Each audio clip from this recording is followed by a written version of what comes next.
Allahumma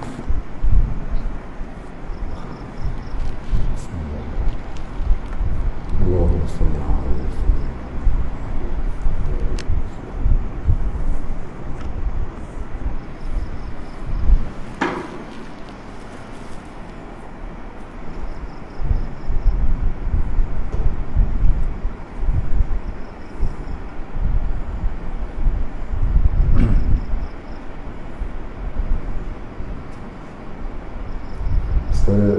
Assalamualaikum warahmatullahi wabarakatuh. Ila hadratin Nabi Sayyidina Muhammadin sallallahu alaihi wasallam wa alihi al-kiram wa ashabihi al-anzar wa ila masyayikhina wal muslimina ajma'in, khususan ila walidina wa awladina wa usratina wa ahlina wa qarabatina ajma'in, wa khususan ila syekhina Syekh Haji Muhammad Ansi bin Syai'ulillahi lahumul Fatihah. A'udzu billahi minasy syaithanir rajim. Bismillahirrahmanirrahim. Alhamdulillahi rabbil alamin. Ar-Rahmanir Rahim. Maliki yaumiddin. Iyyaka na'budu wa iyyaka nasta'in. Ihdinas siratal mustaqim. Siratal ladzina an'amta 'alaihim ghairil maghdubi 'alaihim waladdallin.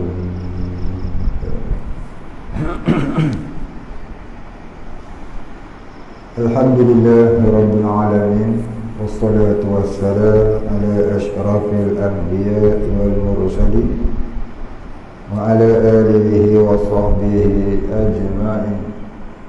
Rabbi shrah li sadri wa yassir li amri wahlul 'uqdatam min lisani yafqahu qawli.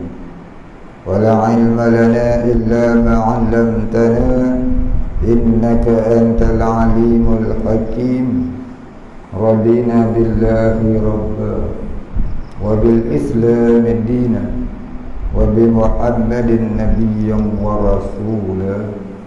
Allahumma ij'alna minat tawwabin waj'alna minal mustaghfirin waj'alna minal mutatahhirin waj'alna minal muwahhidin waj'alna minal muhtadin waj'alna minal mukhlisin lahuddin waj'alna minal arifin waj'alna min 'ibadikas shalihin waj'alna minal muttaqin. Allahumma ahyina bi hayatil ulama wa amitna bi mautis syuhada. Amin ya rabbal alamin.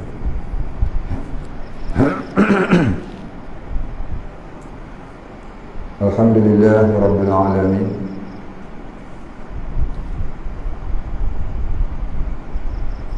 Pada pagi ini kita sambung kitab Kifayatul Muhtadi, muka surat 29. Kitab jari ni.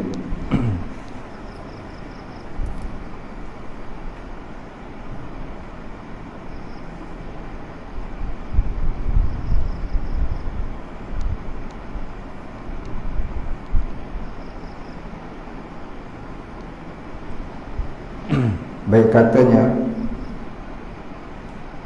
qala musannif wal muallif rahimahullah ta'ala wa nafa'ana bihi wa bi'ulumihi wa barakatihi. Amin ya rabbal alamin. Qala musannif, atau berkata bagi orang muslim, aku seteru kamu. Atau yakni boleh jadi murtad juga dengan perkataan seperti berkata bagi orang Muslim, aku seteru kamu dan seteru Nabi kamu. Atau dikata bagi Syarif,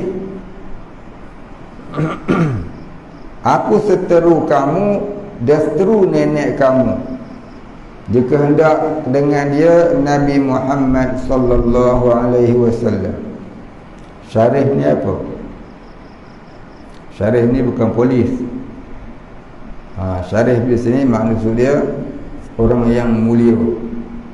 Itulah Nabi dan keturunan-keturunan Nabi. Para habaib, kita wajib mengasihi dan menghormati dan mengasihi para habaib, orang-orang mulia, orang-orang keturunan Rasulullah. Jadi kalau kita kata aku ni seteru kamu dan seteru Nabi kamu, ataupun seteru Syarif, seteru Habib, maka kita tu sudah menjadi murtad, wal'iyazubillah, kerana membenci perkara yang disuruh kasih oleh Allah dan Rasul. Kerana Syarif itu anak cucu Rasulullah sallallahu alaihi wasallam daripada Sayyidina Al-Hasan, dan Sayyid itu keturunannya daripada Al-Husain. Atas istilah orang Hijaz. Dan hasil kebanyakan demikian ibarat itu sekaliannya kembali kepada i'tiqad. Maknanya pokok dia tu i'tiqad. Kalau i'tiqadnya salah, maka jadi kalau i'tiqad dia tu menghina Nabi atau menghina keturunan Nabi, meremehkan Nabi, meremehkan keturunan Nabi, maka jadilah murtad. Tapi kalau dia saja kata dia bukan niat nak menghina, maka itu boleh membawa kepada dosa besar. Seperti disebutkan dia pada bahagi yang pertama, iaitu bagi. Ini bahagian yang pertama. Dia tulis bagi yang pertama, ini bahagian yang pertama. Apa dia bahagian pertama? I'tiqad. Murtad melalui i'tiqad. Jadi murtad melalui i'tiqad ni iaitu kita beriktikad, kita qasad, menghina Allah, menghina Nabi, menghina Quran, menghina sunnah Nabi, niat tu atau dia kata tadi yang disebutkan pada bahagi yang pertama. Laju sangat pula ni, tolak belakang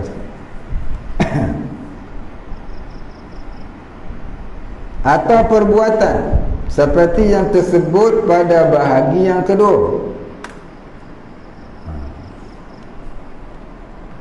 yakni pada bahagian yang kedua, atau perkataan, yakni yang perkara yang boleh menyebabkan batal akidah melalui perkataan, seperti barang yang tersebut pada bahagi yang ketiga, yang menunjukkan atas menghinakan dan mensenda-sendakan dan meringankan dengan Allah atau dengan kitabnya atau rusulnya, dengan domah ra, jamak bagi rasulun. Jamak ra tak ada waw, ra sin lam saja. Dia tulis itu ada lam, ada waw. Kalau rasul, ra sin waw lam, itu seorang rasul. Seorang rasul, ra sin waw lam, bunyinya rasulun. Kalau banyak dengan jamak taksir, rusulun, ra sin lam, rusulun. Satu rasul, rasin wa ulang, rasulun. Kalau dua, rasulani. Kalau banyak, rasuluna ataupun rusulun, rasin lam. Itu jamak taksir orang bagi.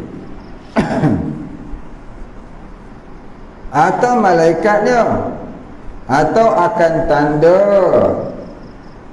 kenyataan agama, atau akan hukumnya, yakni hukum Allah Subhanahu wa taala, maka iaitu ilmu syariat, dan akan janjian kebaikan atau kejahatan, yakni janjian kejahatan, yakni atau janjian kejahatan,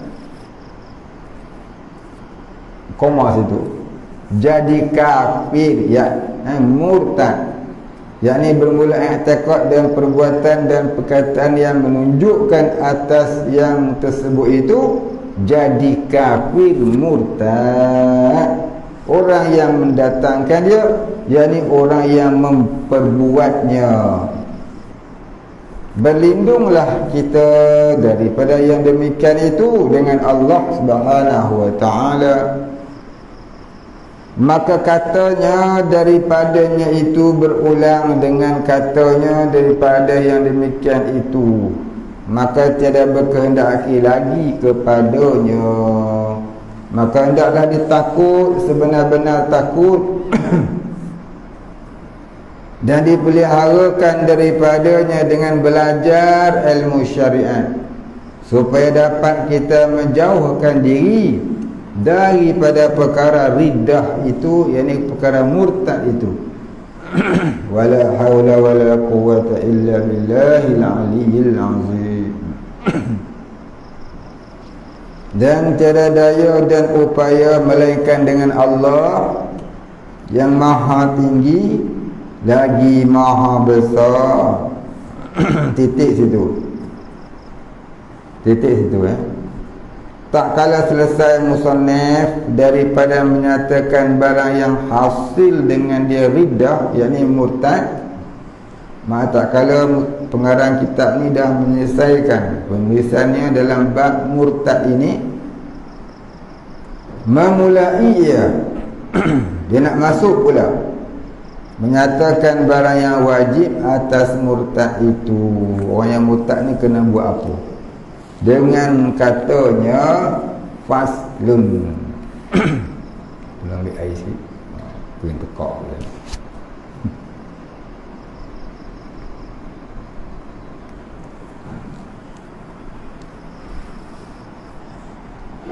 Faslun. Ini suatu pasal. Apa makna fasal? Fasal ni bukan cari fasal nak bergaduh. Fasal ni maknanya satu jumlah daripada perkataan yang tercerai ia daripada barang yang terdahulu. Maka faslun ni bahasa Arab, bahasa Melayu panggil perceraian. Ya? Arab panggil faslun, kita Melayu panggil perceraian. Maka wajib bersegera pada ketika itulah mereka yang jatuh daripada murtad itu dengan makna riddah. Kerana murtad itu orang yang bersifat dengan riddah. Ia kembali dengan bersegera kepada Islam. Ia hendaklah orang yang murtad itu kembali dengan bersegera kepada Islam. Maka jika tiada ia kembali dengan bersegera, dengan sendirinya wajib atas imam atau naib, ini timbalan imam. Imam ni pemerintah, dia memerintah Islam di situ. Disuruh akan dia bersegera kembali kepada agama Islam sekira dikatakan baginya, ya, sekurang-kurangnya dikatakan kepada orang yang murtad tadi, bertaubat engkau dan kembali kepada agama Islam, dan jika tiada engkau kembali, aku bunuh akan engkau. Orang murtad ni hukumannya mati, mandatori. Ya. Jadi orang yang murtad hendaklah dibunuh, tu hukum dia.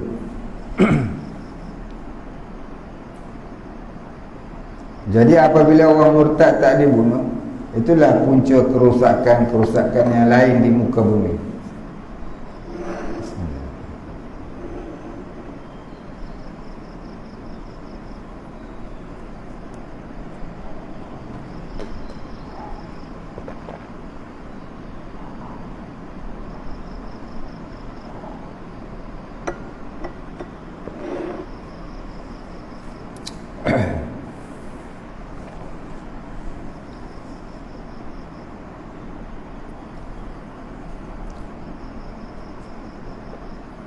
Dikatakan barang yang seumpama itu 3 hari.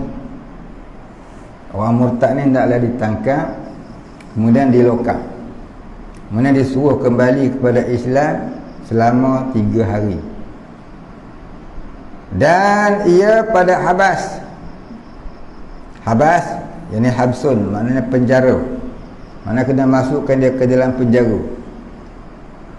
Dan diberikan tiap-tiap hari sedikit daripada makanan. Agak-agak tak mati sudah lah. Jika tiada bunuh ia, wajib dibunuhkan oleh imam. Betul kan? Jika tiada taubat, itu. Jika tiada taubat ia, dah 3 hari dia tak mau taubat juga, ya, duk tegur dengan ideologi dia lah, wajib dibunuhkan dia oleh imam atau naibnya. Tiada yang lain, dengan tiada diperhentikan lagi dengan dipotongkan lehernya. Maknanya tak ada dengan cara yang lain. Nak bunuh dia mestilah dengan dipancung. Dengan pancung. Tak boleh dengan cara lain, tak boleh. Dengan pedang. Jangan dengan lainnya. Seumpama dibakarkan dia, atau dilemaskan di dalam air, atau lainnya gantung ke. Macam kerjaan kita buat ni gantung, maka tu adalah kezaliman. Ya. Menggantung orang ni masalah. Yang pertama, orang yang menggantung itu gajinya tidak halal, kerana mengambil upah membunuh orang dengan tidak menuruti syarak. Jadi orang yang kerja gantung orang di penjara itu, jaga gajinya tidak halal. Wajib dia segera minta tukar. PPP penjara, jaga-jaga molek. Penolong penguasa penjara, ni orang yang kerja gantung orang. Jaga molek, gaji tu tidak halal tu. Ya, sebab membunuh orang dengan tiada jalan yang sebenarnya, tu namanya pembunuh upahan. Tapi tak pula dikatakan salah, kerana kita sudah menuruti undang-undang penjajah. Ya. Itulah dia. Ada setengah negara didudukkan di atas kerusi elektrik. Dia buat kejutan elektrik. Ada setengahnya ditembak. Maka semua tu tidak dibenarkan oleh syarak. Bunuh mestilah dengan dipancung. Melainkan pada masalah yang lain. Seperti mana? Seperti orang yang berzina. Orang yang berzina muhsin, dia dah kahwin tapi berzina, maka dia hendaklah direjam sampai mati. Itu kena ajar betul-betul. Tak boleh pancung. Itu kena rejam. Kena buat depan publik. ditanam separuh badan, tinggal kepala di atas. Ya, kemudian siapa yang lalu lalang, ya, lemparlah dengan batu kepala itu. Biar dia rasa, biar jadi pengajaran kepada orang betapa azabnya orang yang zina. Ya. Baik. Ini semua hukum Allah yang ada hikmahnya. Jadi bila dia, orang semua tengok, oh begini zina, ya, punya berat, sakit agak-agak. Ambil batu satu buh kepala orang, sakit agak-agak. Ya, 100 batu tak mati lagi, tambah lagi. Ya. Jadi barulah orang tahu nak buat zina. Cakap denda 3,000.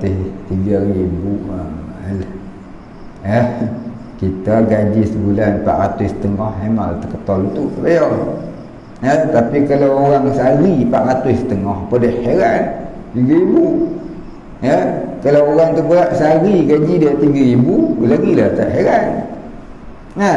Kalau sehari 3 juta, Allah dia beli hakim. Hakim ambil kerja dengan aku bagi kau gaji sehari 1,000. Duduk senyap-senyap. Hang kerja lepaskan aku je. Baik. Kerana hadis Nabi SAW, "Idza qataltum fa ahsinul qitlata."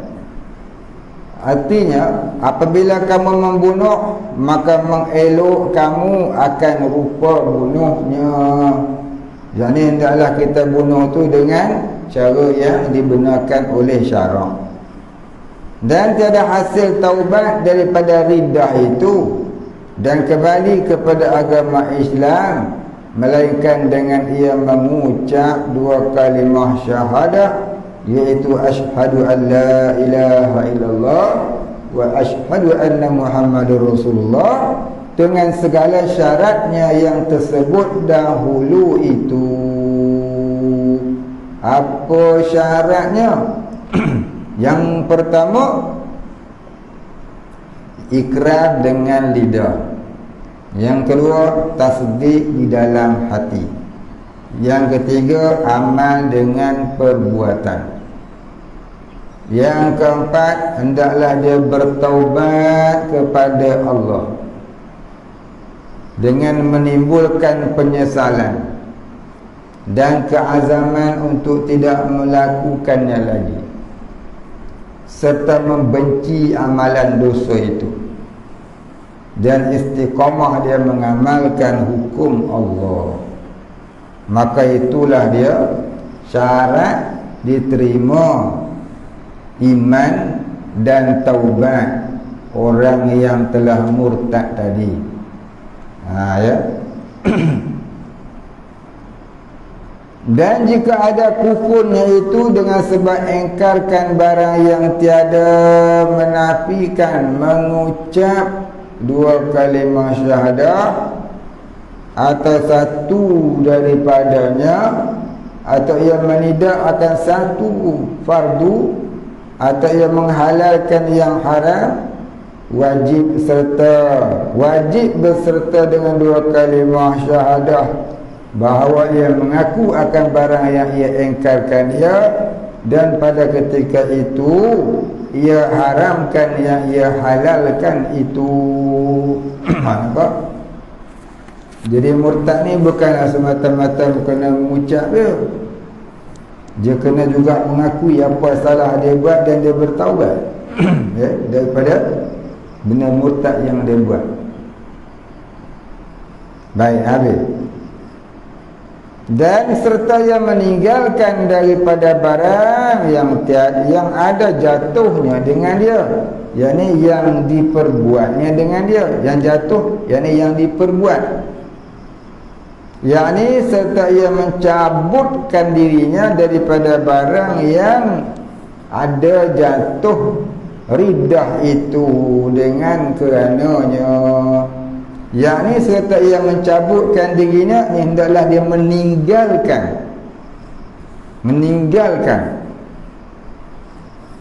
daripada barang yang jatuh ridah itu, yakni perkara yang menyebabkan jadi murtad itu. Wajib dia meninggalkan perkara yang menjadi murtad itu dengan kerananya yakni kerana taubat tadi ni. Dan wajib atas menyesal atas barang yang keluar ia jatuh daripadanya.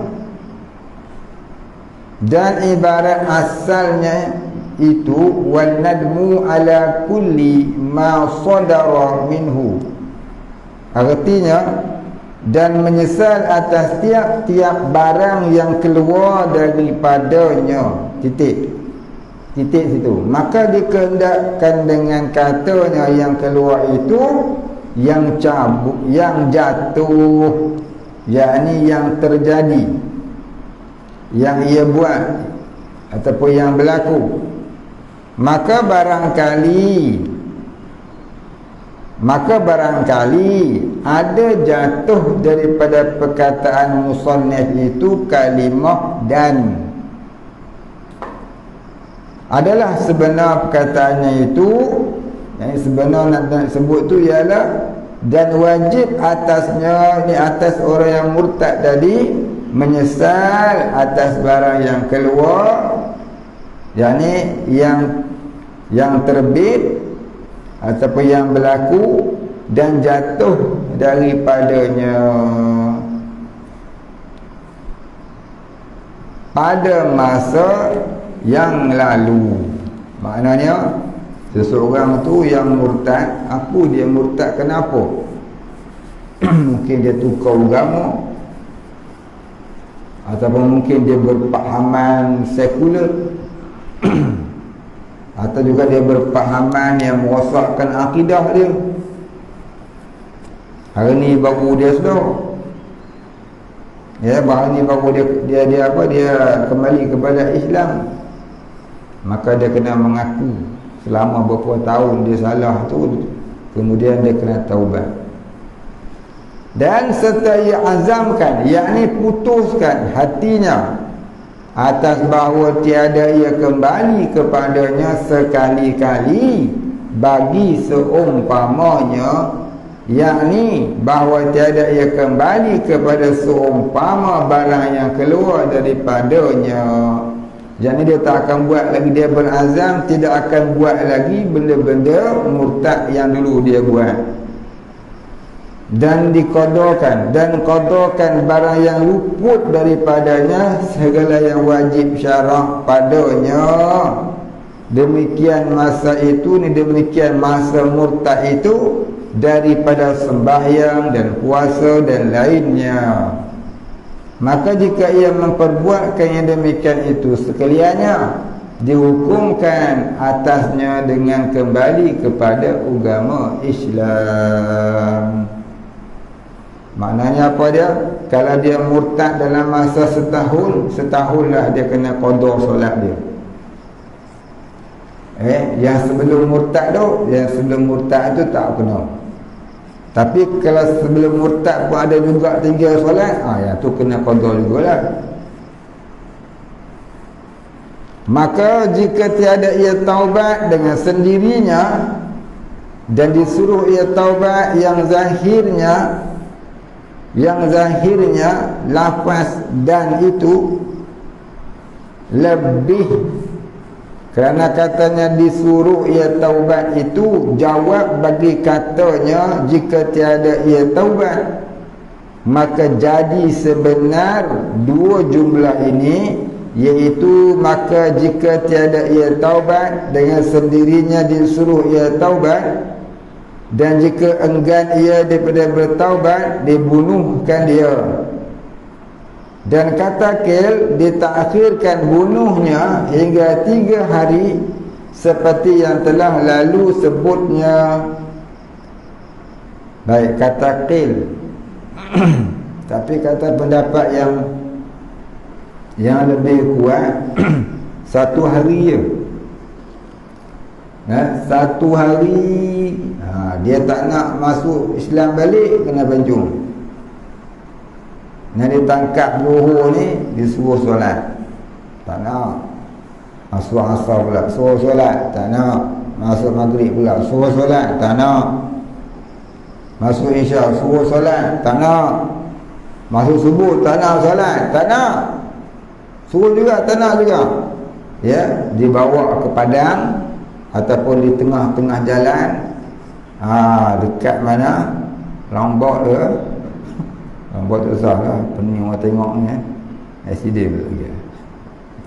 Buat pergi tempat orang ramai, di dataran Merdeka ke, orang tengok kita Merdeka kan, pergi jalan tu, mana juga lah nak ambil reporter TV3, TV4, TV5, TV30, panggil semua sekali, ambil gambar. Apa? Ni orang hutan nak dipancung. Ya, semua orang tahu, supaya orang takut buat benda-benda murtad. Ya, supaya orang takut buat benda-benda murtad. Jadi kita akhir ni ada undang-undang murtad tapi tak berkuat kuasa.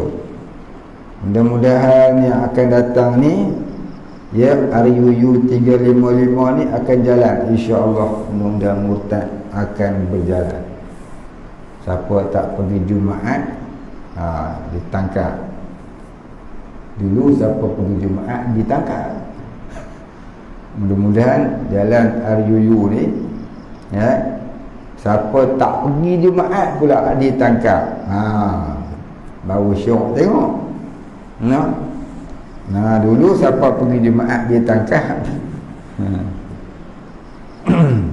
Dulu sampai pakai pelik sikit, ya, jubah ke apa, ditangkap di soal siasat, main mana buat apa. Kali ni mudah-mudahan siapa pakai mini skirt ditangkap. Ya, mana-mana perempuan yang keluar rumah tak buka, tak tutup aurat, ditangkap. Orang lelaki-lelaki pakai seluar pendek ditangkap. Ya, perempuan pakai spandau kat pantai, ditangkap. Mudah-mudahan berjalanlah undang-undang ni. Mudah-mudahan berjalanlah undang-undang ni. Ini rancangan enactment syariah yang baru yang akan dilaksanakan oleh kerajaan baru ini. Mudah-mudahan negara kita menjadi baldatun tayyibatun wa rabbun ghafur, insya-Allah, ya. Ni kita bagi sokongan pada mereka yang nak laksanakan hukum Allah. Ya, kita wajib menyokong orang yang nak melaksanakan hukum Allah. Siapa yang tak buat menyokong, maka dia tu digelarkan burah. Burah ni apa dia? Penderhaka. Ya, penderhaka kepada kerajaan yang nak melaksanakan hukum Allah. Dia jaga mulut, jangan mulut tu pula, ya, beser, kata orang tahu. Beser ni apa dia? Bacul, pergi hina-hina pula hukum Islam yang nak dibuat. Jangan hina hukum Allah ni, jangan kita hina, jangan memudah-mudahkan. Nanti jangan pula keluar pula perkataan, kalau dilaksanakan undang-undang merejam orang berzina, nanti habis batu-batu nak buat highway, digunakan untuk merejam orang. Bila negara nak ada highway, kau jangan. Itu tanda-tanda dia tu nak kena hempuk dengan batu tu. Pasal apa? Cakap yang lagu tu boleh membawa kepada murtad, sebab menghina hukum Allah, ya. Nanti adalah ditangkap dan dipancung depan orang. Dan ditangkap, dipancung dekat Merdeka Square. Baik, ya.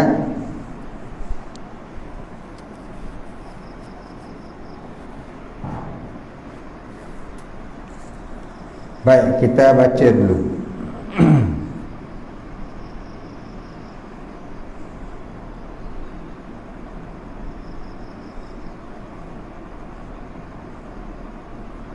dan tidak diterima daripadanya melainkan Islam ataupun dibunuh.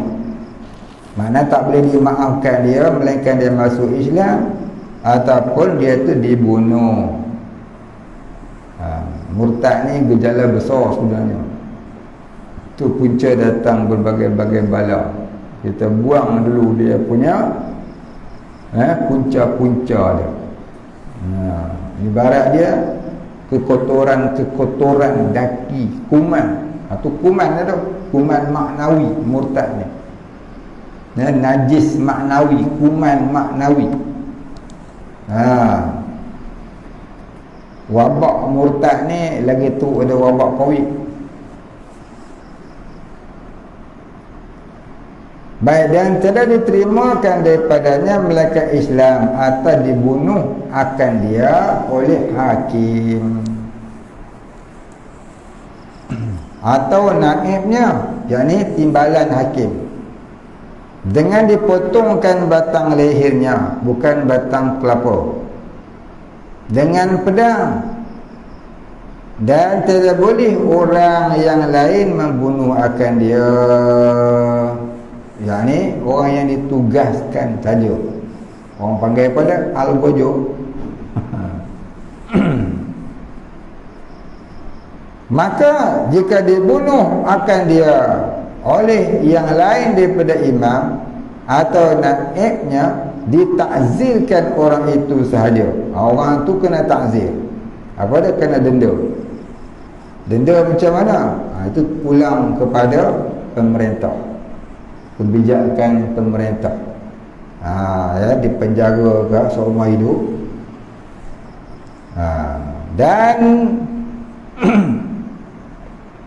Dan batal segala puasanya dan sembahyangnya dan segala ibadatnya seperti tayamum, maka iaitu apabila berhubung ridahnya dengan mati, batal habis semua sebab murtad tadi.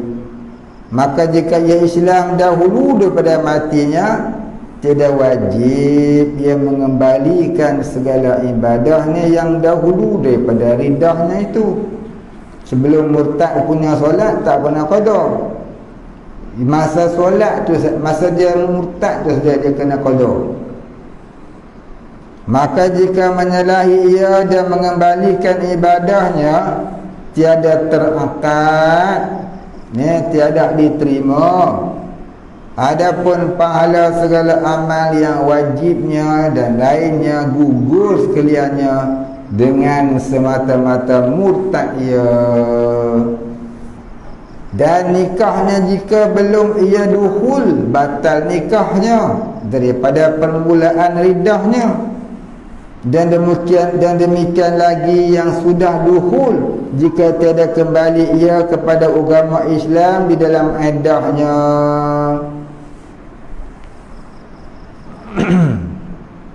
Maknanya apa dia? Bagi orang yang dah kahwin, yang sudah pun dukhul, yang ni berjima, maka iddahnya berapa lama?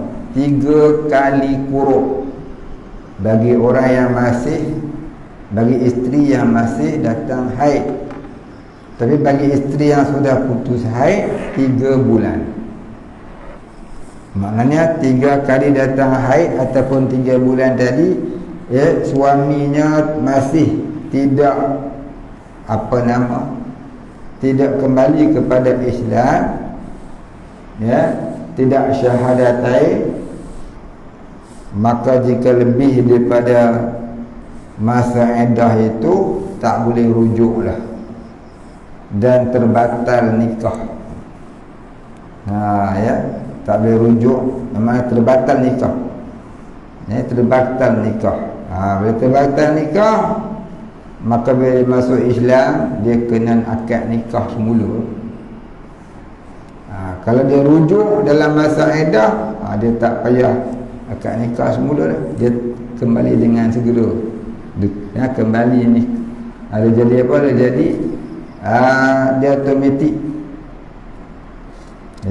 Bila dia kembali dalam masa sebelum iddah tu, maka nikah dia tidak batal.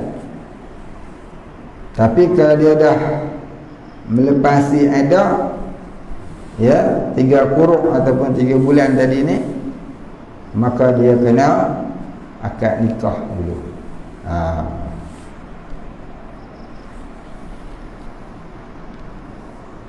Walhasil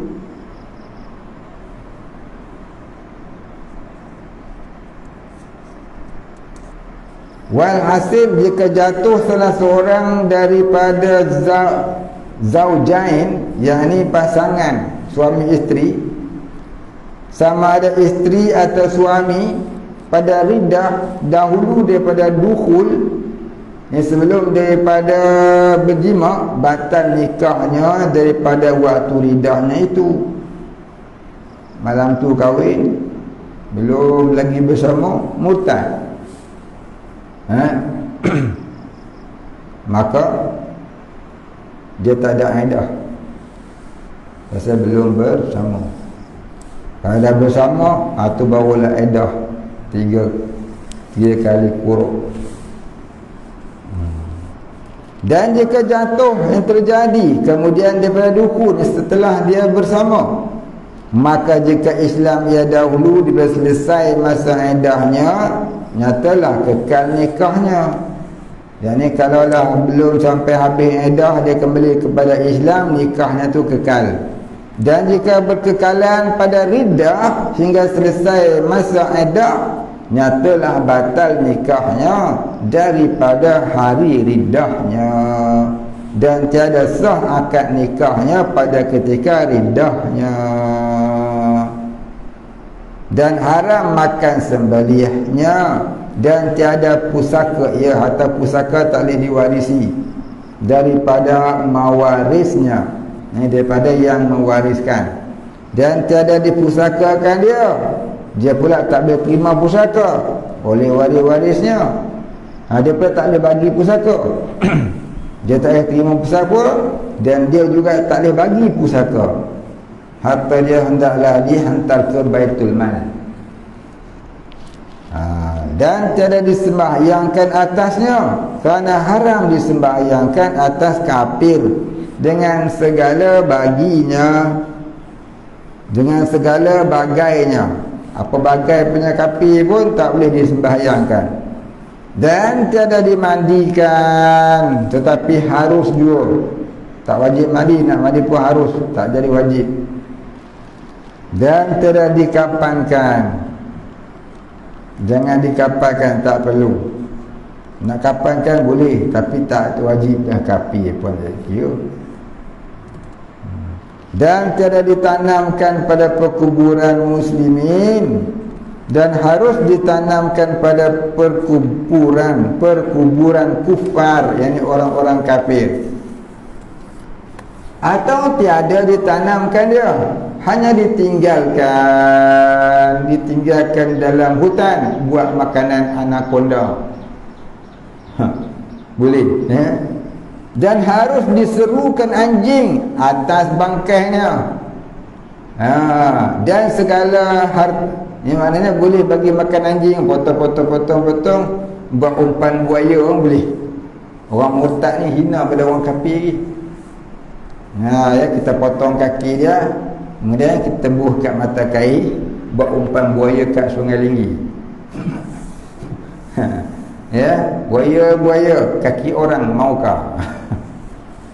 Jadi boleh buat umpan buaya.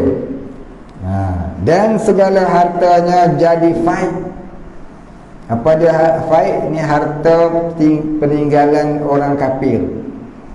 Faid maknanya harta peninggalan orang kafir. Kalau harta orang kafir yang kalah dalam peperangan tu namanya harta ghanimah. Harta yang ditinggalkan oleh orang kafir kerana cabut lari ke, kerana murtad dibunuh ke apa ke, maka itu namanya harta faid. Kemudian daripada matinya, setelah matinya harta yang ada itu jadi harta faid. Adapun dahulu daripada matinya, sebelum matinya, maka segala hartanya itu mauquf, hendaklah diwakafkan, ya, mauquf itu tepul, diserahkan kepada Baitul Mal. Maka jika matinya hal keadaannya murtad, nyatalah hilang miliknya daripada ketika ridahnya, dan jadi segala hartanya itu faik kepada Baitul Mal.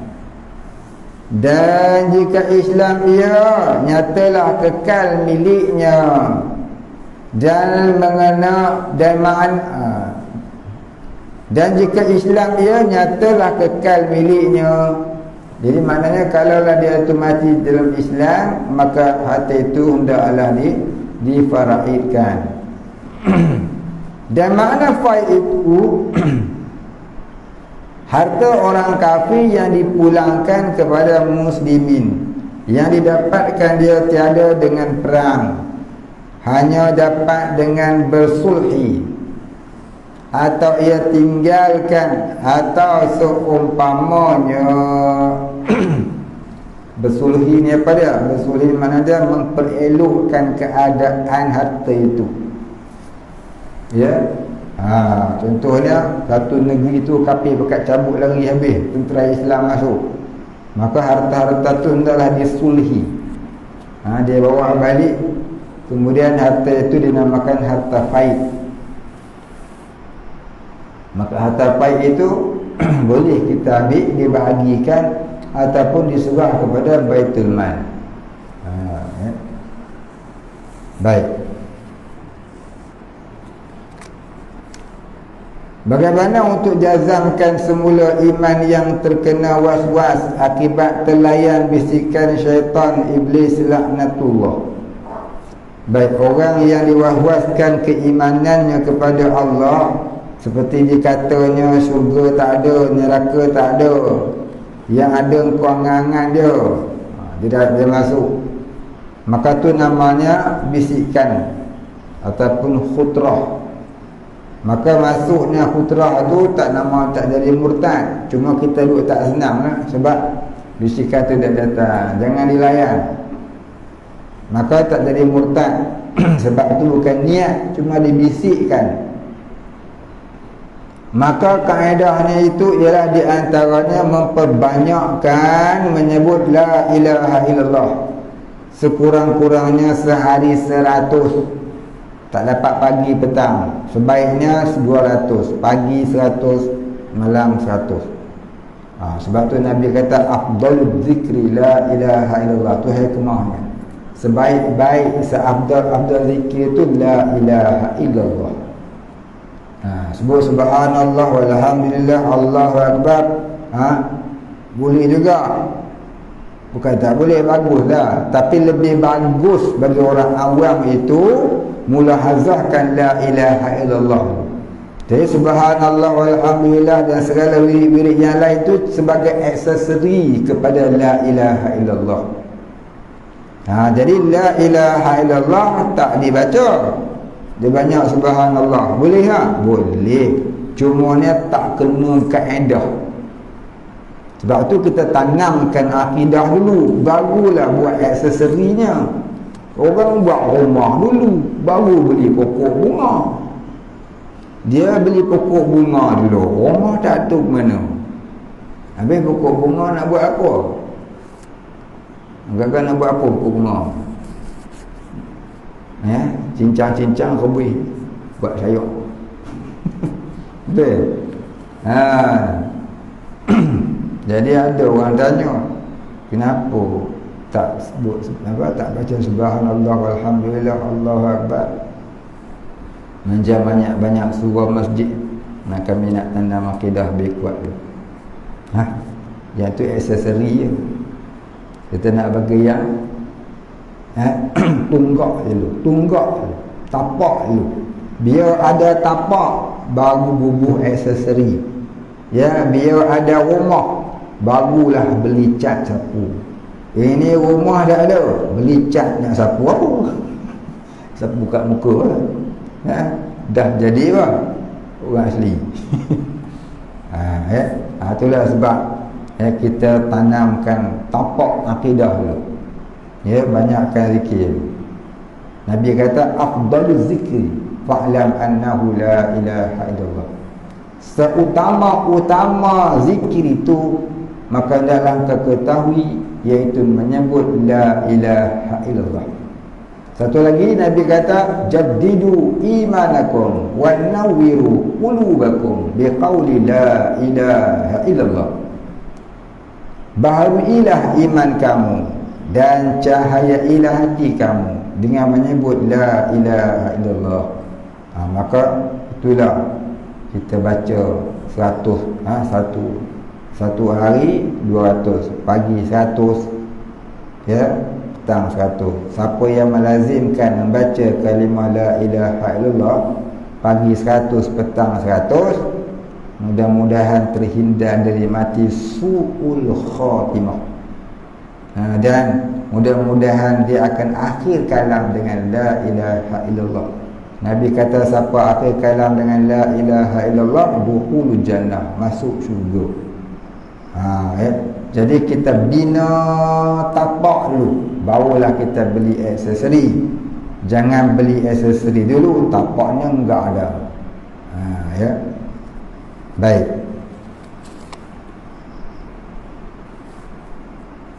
Jadi datang was-was ni barangkali pasal kurang zikir la ilaha illallah. Ya, itulah datang zikir, was-was syaitan. Dia kata Allah tu tak ada lah, malaikat tak ada lah, ya, Nabi Muhammad tu gitulah, ginilah, Quran ni hukum Allah tu gini, gitu gini. Datang was-was tu pasal barangkali, ya, yang pertama tidak ada pengetahuan 68 aqaidul iman. Maka mulahazahkan dulu, hadamkan dulu 68 aqaidul iman. Itu yang paling penting. Yang kedua, mungkin dah mengaji dah, faham dah, hafal dah semua. Barangkali kurang zikirnya, maka perkuatkan zikirnya. Ya. Kalau tu pun dah buat dah, tak jadi juga, dia masuk juga. Maka tambahlah dengan berselawat, dengan istighfar dan selawat. Istighfarlah sehari 70 kali atau 100 kali, dan berselawatlah sehari 100 kali. Dah buat dah, tak mau hilang juga, dah mengari juga. Makin kuat syaitan ni. Maka tambahlah dengan, ya, membaca suratul ikhlas, qul huwallahu ahad. Baca sehari 100 kali. Ataupun datang saja baca, datang saja baca, dengan bagi dia terlayan hati itu dengan bisikan tadi. Mudah-mudahan kalau ikut step-step itu, aturannya, bisikan tadi hilang, ya. Wallahu a'lam.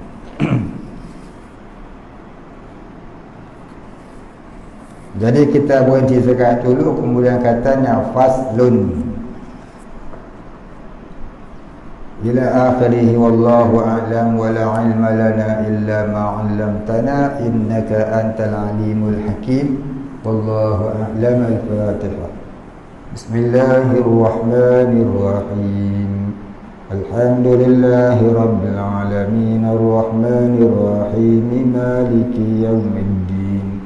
Iyyaka na'budu wa iyyaka nasta'in. Ihdinas siratal mustaqim. Siratal ladzina an'amta 'alaihim ghairil maghdubi 'alaihim waladdallin. Bismillahirrahmanirrahim. Alhamdulillahi rabbil alamin.